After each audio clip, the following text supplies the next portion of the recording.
Hey there. Are you wondering why your child is struggling to print neatly? Why their letters seem to be all over the page and never on the correct lines, and some float up into the air when they shouldn't be, and they write really slowly and painfully, very messy. It's a pretty common problem, especially with kids that are just learning to print. And I can help you. I have the most fun, multisensory, and engaging way of teaching kids to print. And it is actually something that is sometimes not really explicitly taught at school, right? They're showing, but they're not explicitly taught how to do it. And so oftentimes they're just kind of guessing on what to draw first in the letter, where it should go. And, oftentimes in a classroom setting as well, the teacher doesn't really have time to observe each child's printing and how they're actually forming the letter. So there's lots of contributing factors as well. When you think about it, spatial orientation can play a really big role.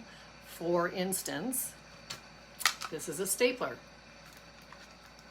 Still a stapler. Still a stapler, right? So where it is in space doesn't change what it is.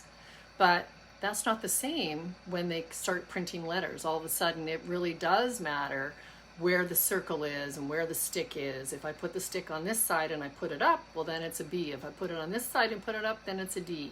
You can see how these things can be quite confusing to kids, right? Other problems that some children encounter are not very strong fine motor skills yet, right? Or dexterity and strength.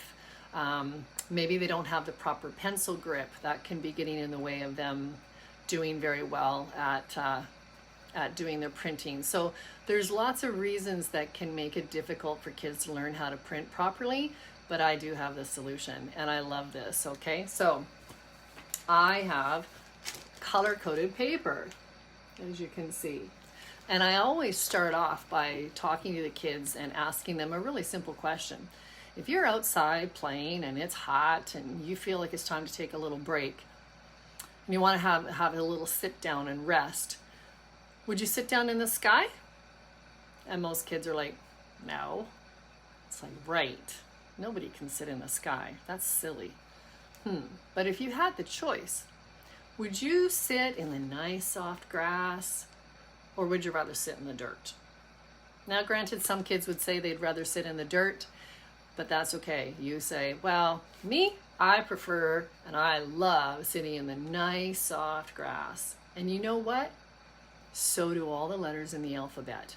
They sit in the grass too. And then I show them the color-coded paper. We have the sky, the grass, and the dirt.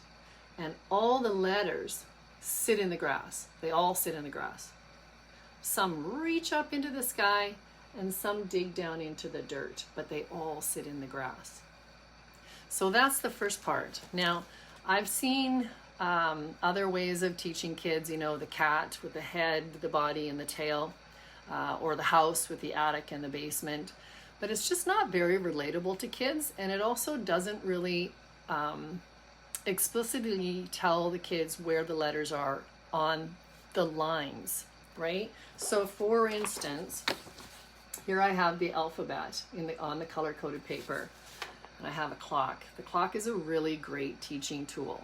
So say I'm going to teach the letter A, I would show them the clock, and we would identify where the 2 is, because that's where the letter A is going to start. So this clock is in the grass, just sitting in the grass. We would start at 2 o'clock. We'd go up and around, and as soon as we close our circle, that's where we draw our stick. Our pencil never needs to leave the paper. So when you teach like that, explicitly telling them exactly how they're going to do it, and they're saying it out loud, and you're saying it out loud, and they can see the color coding to know that it's going to sit in the grass, and it's not going to reach, and it's not going to dig, then they have a visual. They're hearing it, so it's auditory. They're moving the muscles in their mouth. That's kinesthetic. That's the muscles, the muscle memory, and they're doing it with their hands simultaneously. So that's the kinesthetic and tactile as well, right? So for instance, if I was doing B, I would say, let's start at the top of the grass, top of the sky, go straight down to the bottom of the grass, come back up and make a big belly in the grass, but just in the grass. The belly doesn't go up into the sky and it doesn't go into the dirt. So it's just coming in. Oops, sorry about that. Call came in. So you can see how that would be really helpful to kids. So I've designed this so that I've got you can see that I've got this in a page protector. That way you could use whiteboard markers and use it over and over and over.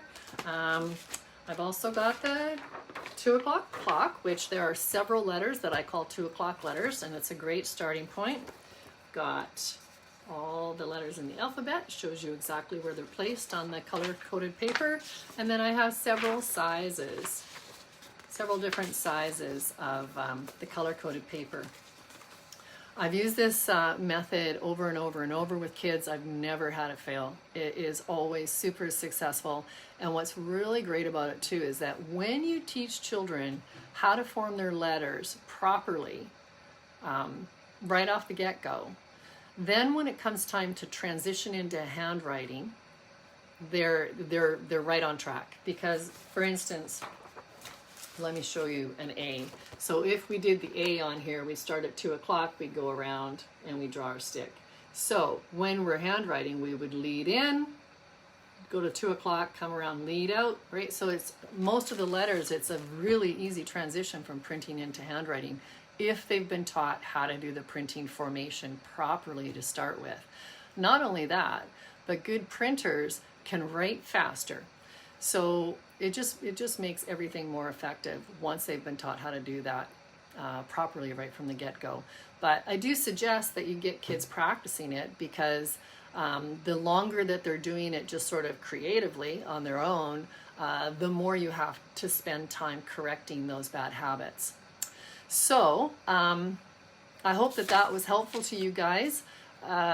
Please feel free to contact me down in the comments or on my website, timetoshineteaching.com. If you have something that you're struggling with and you'd like a little advice, or you're wondering what direction to go, please feel free to send me a message. Contact me through my website or through my social media, and I will be happy to get back to you. If you want, you could always schedule a call with me. I'm happy to meet with people and talk about specific problems that you might be having with your child.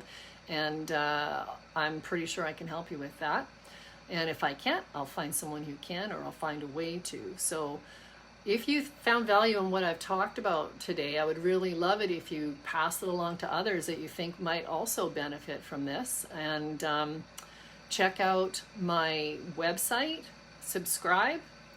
Just by subscribing, you're on my email list, but you also get a $100 coupon off my workshops and access to a free class where I talk more specifically about learning disabilities, which I don't like that word. I use the word difference, but learning differences that can often get in the way of kids trying to learn in a classroom setting. It's like taking a walking a mile in their shoes, so that you have a better understanding of just how difficult and exhausting a day can be for a child that has those learning differences and that's struggling to be successful in that environment. So anyways, that's what we've got going on, and I really appreciate you guys being here. I did want to let you know that I've just uploaded these papers, these color-coded papers, onto my website. If you wanted to purchase it, they're downloadable. And I also was, sorry, my phone keeps ringing. I'm a popular person right now. I'm looking for a little bit of market research, because I know that oftentimes people don't have printers, or they don't have colored printers, or they don't want to waste the ink because it's so expensive. So I'm just putting feelers out there. Would there be an interest or a need for people to buy like a package of this color-coded paper to help their child? And would they prefer that over a downloadable copy? So I don't have the printed papers available yet. I am considering it. I just want to know if there's actually people that are interested or looking to purchase something like that. So if you could give me a comment down in the bottom, I'd really, really appreciate it so much.